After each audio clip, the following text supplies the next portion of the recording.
ഇതുവരെ മലയാള സിനിമയിൽ ഇത്ര ഒരു വെറൈറ്റി ഐറ്റം ഞാൻ ഇതുവരെ കണ്ടിട്ടില്ല. അങ്ങനത്തെ ഒരു പടം രേഖാചിത്രം, the best movie, the best crime thriller എന്ത് വേണേൽ നമുക്ക് പറയാം. ഇത് നമ്മളെ പിടിച്ചിരുത്തുന്ന രീതിയിലൊരു കഥ, ഹാറ്റ്സ് ഓഫ് ചെയ്യണം. അത്രയും നല്ല രീതിയിലാണ് റൈറ്റേഴ്സ് ഈ കഥ മുന്നോട്ട് കൊണ്ടുപോയി എഴുതിയിട്ടുള്ളത്. ആസിഫ് അലി, അനശ്വരാജാണ് ഇതിന്റെ മെയിൻ റോൾ ചെയ്തിരിക്കുന്നത്. പിന്നെ നമ്മളെ മലയാള സിനിമയിലെ ഒരു വിധം നമ്മളെ മനോജ് കെ ജയൻ, ജഗദീഷ് ഏട്ടൻ, പിന്നെ ഇന്ദ്രൻ സേട്ടൻ, പിന്നെ സിദ്ദിഖിക്ക, സായ് കുമാർ, പിന്നെ ആര് വേണം, ഇത്രയും ഒരു വലിയൊരു കാസ്റ്റിങ്ങിനാണ് പടത്തിൽ വരുന്നത്. മെയിനായിട്ട് ഈ ആസിഫിക്കൊക്കെ സൈഡായി പോകുന്ന രീതിയിലാണ് പടം മുന്നോട്ട് കൊണ്ടുപോകുന്നത്. ബാക്കിയുള്ള മെയിൻ ആൾക്കാർ മനോജ് കെ ജയനെ ഒക്കെ അടിപൊളിയാക്കി ചെയ്ത അത്രയൊരു വ്യത്യസ്തമായ പടം. അത്ര ഇഷ്ടപ്പെട്ടാണ് കേട്ടോ. എനിക്ക് വാക്കുകളില്ലാത്ത രീതിയിൽ ഞാൻ സംസാരിക്കാനുള്ള കാരണം തന്നെ ഫേമസ് അടിപൊളി പടമാണ് കാതോട് കാതോരം.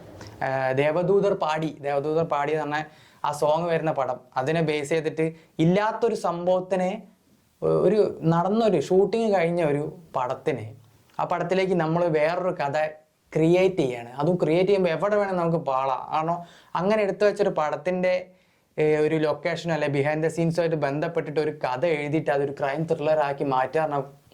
ഈ പടത്തിന്റെ പേര് പോലെ തന്നെ രേഖാചിത്രം, നിങ്ങൾക്ക് മനസ്സിലാവും, രേഖയുടെ ചിത്രം അഥവാ രേഖാചിത്രം. മലയാള സിനിമ മൊത്തം നമുക്ക് കാണാം, ഇല്ലാത്തൊരു പടം. എന്തായാലും എല്ലാവരും പോയി കാണാൻ. കൂടുതൽ ഞാൻ പറയുന്നില്ല, ആരും മിസ്സാക്കാതൊക്കെ തിയേറ്റർ. അപ്പോൾ അടുത്ത വീഡിയോ കാണുന്നവരെ എല്ലാവർക്കും